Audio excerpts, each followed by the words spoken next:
Hi everybody, welcome to my channel Frugalisama, where I talk about all things sewing. My name's Sam and today I've got a plans video for 2021. First of all, I'd just like to say thank you to everyone who's subscribed so far.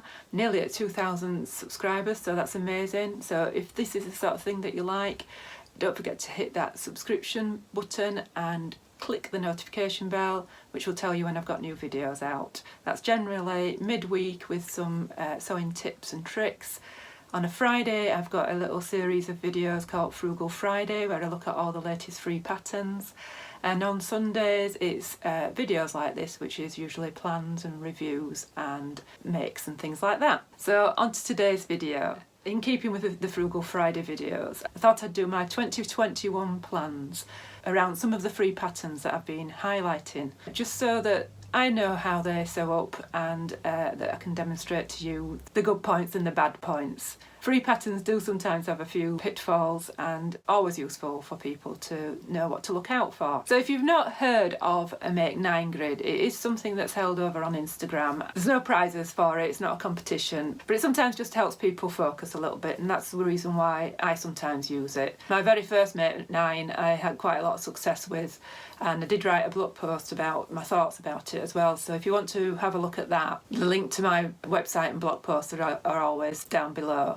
My second one wasn't quite so successful, and I think that is because I didn't put any deadlines on it. I find that for me having a deadline helps a lot. So obviously I don't want my sewing to be too prescriptive, I don't want to restrict the creative flow. If you saw my recent video about all the makes that I made in 2020, I do make significantly more than 9 things in a year. So 9 isn't much to stick with, but I do need some sort of deadline or reason for sewing things.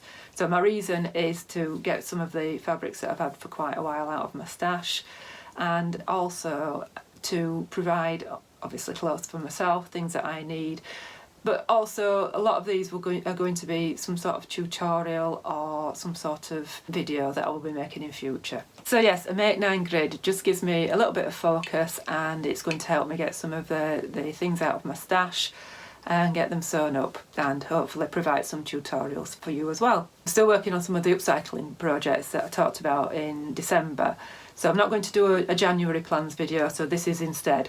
And obviously I'm not going to make all these things in January. I'm going to space it out over the course of the year. So I've got some summer things and I've got some winter things. So on to my first plan, and that is the fennel coat from Mood Society, or Mood Fabrics. I thought I'd include a Mood one because I keep mentioning Mood on my Frugal Friday videos, because they do have a lot of free patterns and I've never actually sewn anything up. So I bought the fabric. So it's this quilted type fabric, which is not really showing up very well, but maybe you can see the quilting there, quilting lines there. So it's black on one side and you've just got effectively the batting on the other side.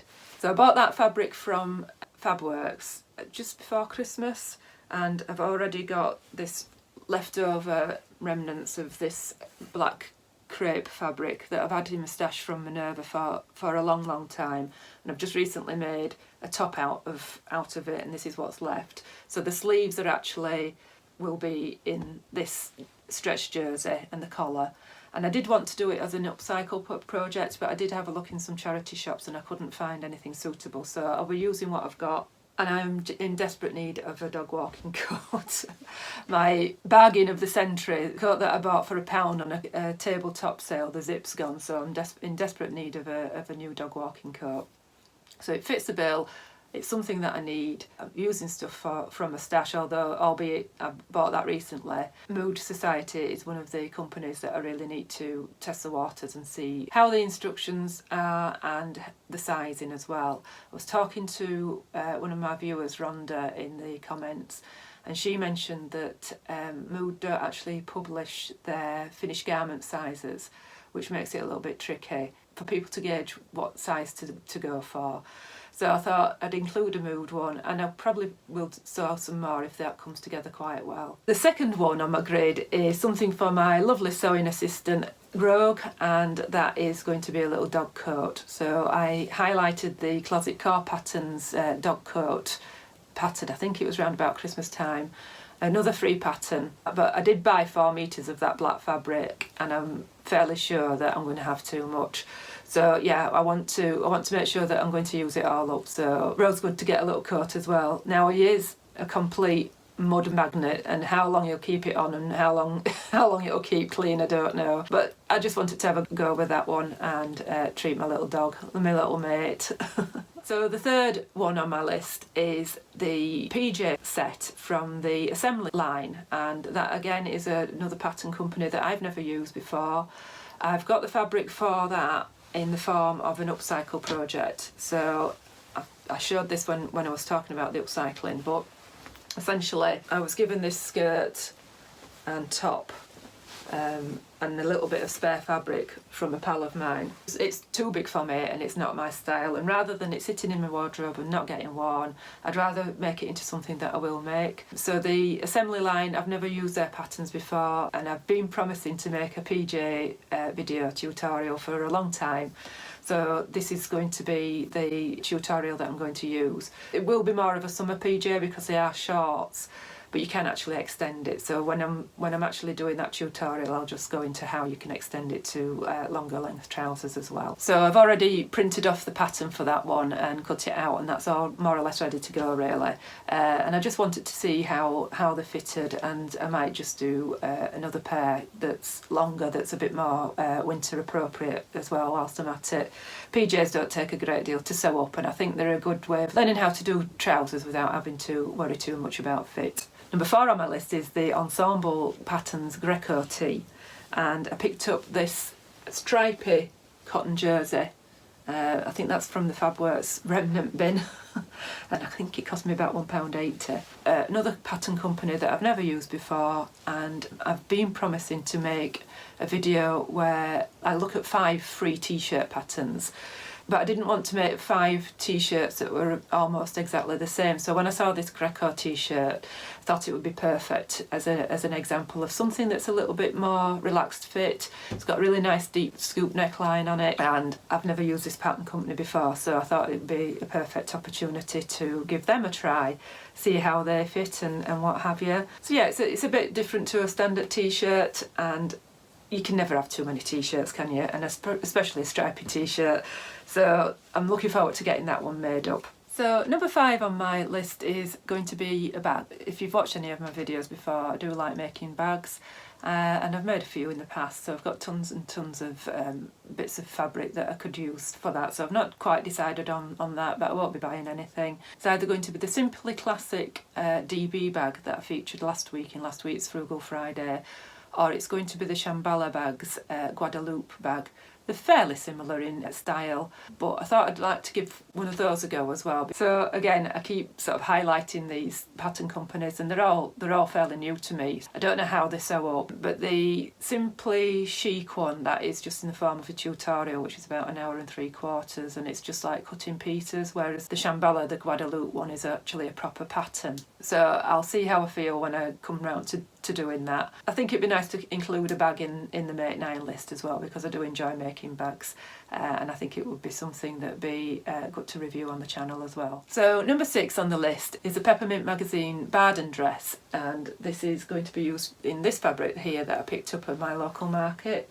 Now you can find this fabric elsewhere. It's just a viscose, so it's going to be nice and floaty. So I bought this fairly recently. In fact, I bought it at the same time that I bought the fabric that I bought for the mood coat.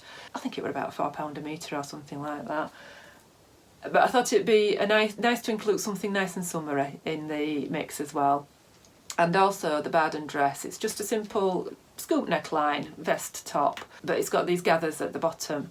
And I have been promising to do a gathering tutorial since the very, very start of my channel. When I first did a review of maxi dress out of the Great British Sewing Bee book, I will probably do like a gathering 3 ways or something like that on that one. But I wanted to include the Baden dress because although it's not very seasonable at the moment, I do have a holiday booked in Greece, so I've got a deadline for this one. That's providing we can go, obviously. But I thought it would be a perfect little holiday dress. Something nice and floaty for my holidays and something to look forward to. So yeah, that will probably get made up before June. that's when the holiday's booked. So number 7 on my list is one from Fibre Mood, and again they keep having free patterns which I keep highlighting, and quite liked the Carol dress with the high neck. Now I'm not usually somebody who goes for something with a high neck. It's high neck and it's got long sleeves, and I think for winter I think it would be quite a nice smart dress for work. So I've got this fabric that I picked up probably 2 years ago from Fabworks. They probably won't have this in. I was given a voucher for a birthday present and I bought this fabric with that. So I'm hoping I've got enough. It's a crepe fabric, a medium weight crepe fabric. I think I'll have enough for that Fibre Mood Carol. And again, it's just to see how, you know, they put their instructions together and for fit and what have you, because they do seem to have quite a wide range of sizes, do Fibre Mood, and I think it'd be a lovely, nice, smart work dress. So they do have some really nice things to Fibre Mood as well, so it would be nice to test them out and see how it sews up. Number 8 on my list is a bit of a wild card, and I'm going to be using this cotton jersey that I bought from Fabricate in Mayfield, and I've just got a little 1/4 metre of contrast pink to go for cuffs as well, and I'm going to do a pattern hack with this one. So when I say wild card, I've got a fair idea of what I'm going to do. I'm going to be using the Vera top as a base and do another hack with that one. I'm hoping I've got enough to make it into a dress length. So I've already done a dress length of the Vera top with an A-line skirt, but I'm wanting to do something now a bit straighter and probably change the neckline as well. So that's another hack video that I've got coming up, and I'll be using the pink for contrast cuffs and neckline as well, and maybe inside the pockets or something like that. Depends on what I can squeeze out of this little 1/4 metre. Thought I'd do some more hacking with the Vera because I've not finished with that pattern yet.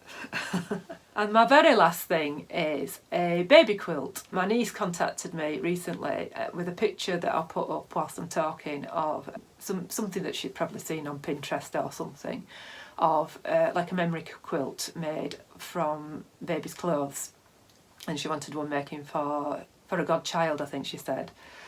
So after a long rambling text message to her that I said, I'm not really a quilt maker, and you know how difficult it is to use stretch fabric, and do you know I'll have to have interfacing, and tried to put her off. She was undeterred. Now she did offer me some cash to do it, but actually I fancy having a go. So I said yes, and I thought it would be a really good exercise to put something together for a video and just see how it turns out. Because you see these things, don't you, on Pinterest, and you think, how does it turn out? What do they look like? I've seen them done with t-shirts and things like that, and I had intended doing my son something like that for his birthday as well, but never got round to it. You know, out of old band t-shirts and things like that he'd left at home. I don't know whether he'd appreciate me cutting his old t-shirts up, but anyway, back to the baby quilt. So I thought I'd give it a go. I thought it'd be interesting, and it kind of ties in with good news that I've had this week, and become a grandma this week. So baby Alice was born on the 13th, nearly 2 weeks overdue. She was due on the 1st. So I thought I could have a practice on the one for my niece. She's going to provide me with the fabric, so it sort of works in with the channel in that I'm using what I've got, and then she's going to buy all the bits and pieces like the batting and the backing that I need. And I thought it'd be a really good exercise to have a practice, and then I can make one for baby Alice as well. So I might get 2 or 3 quilts out of this exercise if I'm clever enough. Having never made a baby quilt before out of random bits of clothes, if you've got any experience doing this, let me know below of any pitfalls that I need to look out for. I will need to interface it to stabilise it, and I'm aware of that, but I'm just wondering what kind of stabiliser would be good for it. So if you've done that before, let me know below.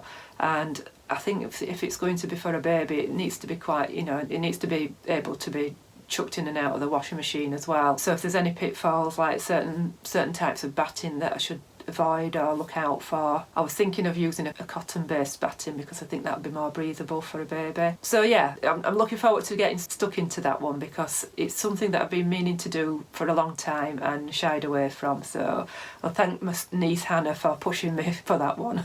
So that's my make 9, and let me know below if it's something that you've ever got involved with, or whether you'd rather keep a bit free and easy with your sewing. I was definitely on the fence about make 9 before I did one, and I didn't want it to restrict my sewing, but I do find just having a few little sewing goals, different ways of looking at the make 9.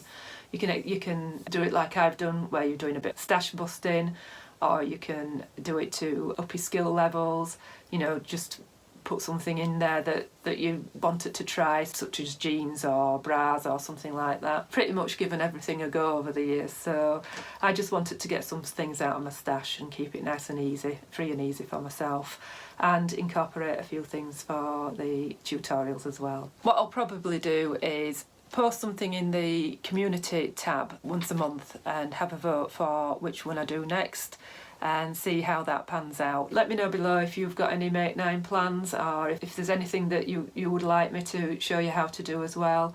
Really chuffed that I've got to nearly 2,000 subscribers. So that's it from me. That's my make 9 for 2021. Obviously I'll be making lots of other things as well. Thanks for watching. I shall speak to you later. Bye.